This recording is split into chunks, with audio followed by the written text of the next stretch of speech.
everyone, my name is Hannah and I will be presenting my own reading on the book called Jasper Jones. My PowerPoint will be placed over here and you will be able to read off quotes from my PowerPoint. I hope you enjoy. Jasper Jones by Craig Silvey is a bildungsroman and Southern Gothic novel about an intelligent and precocious 13-year-old boy named Charlie Bucktin who lives under the parochialism of an isolated frictional town known as Corrigan. The novel focuses on the personal growth and self-consciousness of Charlie Bucktin as he matures from an awkward stage of prepubescence into early adulthood. Throughout this transition, Charlie experiences many changes in his life and becomes confronted with abhorrent events that force him to make decisions transgressing beyond his physical and intellectual abilities as a 13-year-old boy. Just as Samuel says, the measure of your maturity is how spiritual you become during the midst of your frustrations.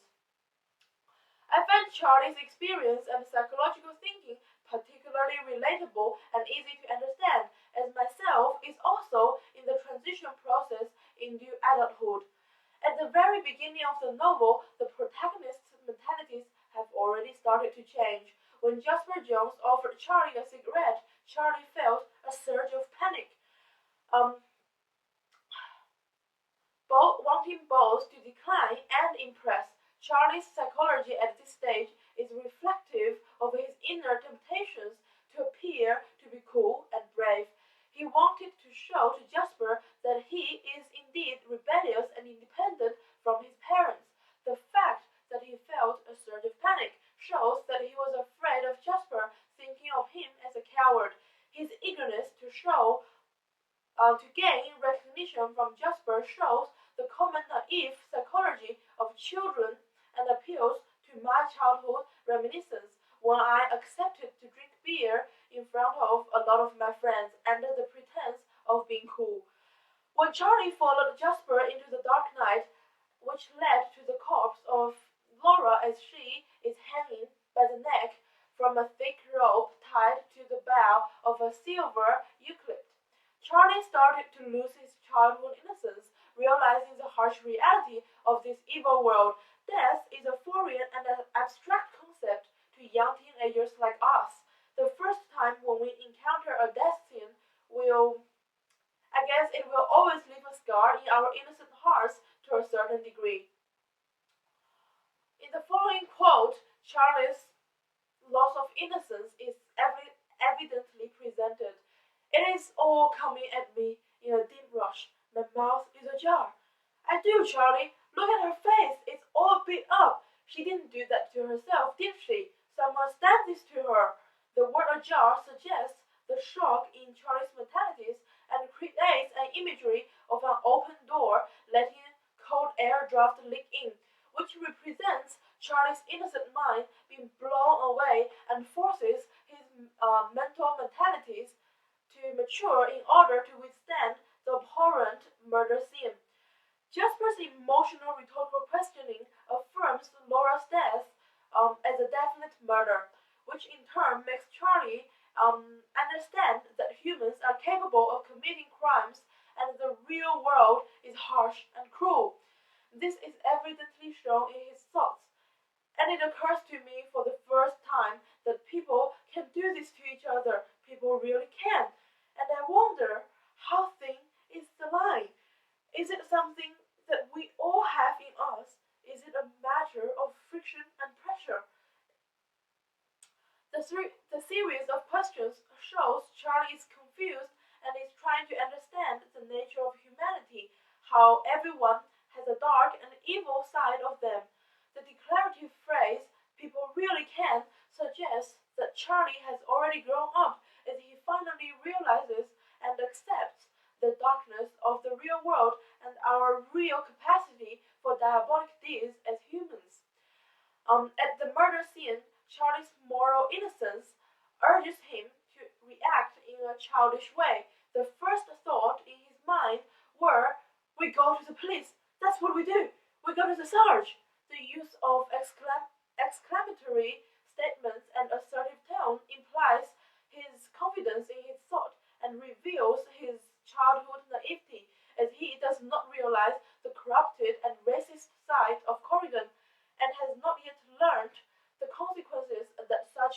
discrimination could have upon the town's scapegoat Jasper. Through Charlie's gradual acquisition of knowledge of the world around him, Charlie grows up and learns that Corrigan is a narrow-minded and racist town that considers Jasper Jones as a thief, a liar, a thug, and a truant, who in fact never stole a thing that he didn't need. The context and setting of the novel further helps me to have a deeper understanding on the issue of ethnic discrimination. Jasper Jones is set in 1960s, a period where the white Australian policy was very prominent, a policy that emphasized the idea of white superiority, which basically says my race is better than your race, that which creates a distinct class difference in Australia. At that time, Aboriginal people were considered as flora and fauna rather than actual human beings. Hence, the parochial town's attitude towards Jasper is kind of expected. Under such influence from society, Charlie is still able to accept Jasper and support the value of egalitarianism, which only becomes a prominent value in our modern society. Charlie's advanced consciousness on the issue of ethnic egalitarianism suggests his maturity over many of the adults in the town. Besides my own bildungsroman reading, this novel can also be read as a symbol of the racist ideology in the 1960s Australia, the subversion of the Australian identity that we are all equal and that egalitarianism completely exists, it's subverted and challenged, thus shedding a light on our racist history. Later in the novel, when Charlie caught his mother red-handed in the act of adultery, Charlie's trust and reliability on his family shattered into pieces. Through the following two quotes, we are shown the reversal in familial roles within Charlie's dysfunctional family. I don't leave Corrigan. I don't steal away in the night with Eliza Wishart or Jasper Jones. There's no leaping into boxcars, no thumbs out on barren roads, no windows or sleeping rough under the blanket of galaxy. I stay where I am. And the second quote is, she left that night. She packed her things and she drove out. Our car fishtailing wildly down the street. Our curious neighbors forming a loose guard of honor on their lawns. They heard it all unfold, and within hours, the whole town would know everything. In the first quote, through the use of point of view, Charlie's childish ideals to run away from his responsibilities, his past, and his pressure make me feel heartrending. He experienced so much when comparing to his age. However, his final decision to stay in Corrigan shows his maturity. He rejected his previous childish ideals in favor of mature, responsible, and considerate actions of remaining within Corrigan.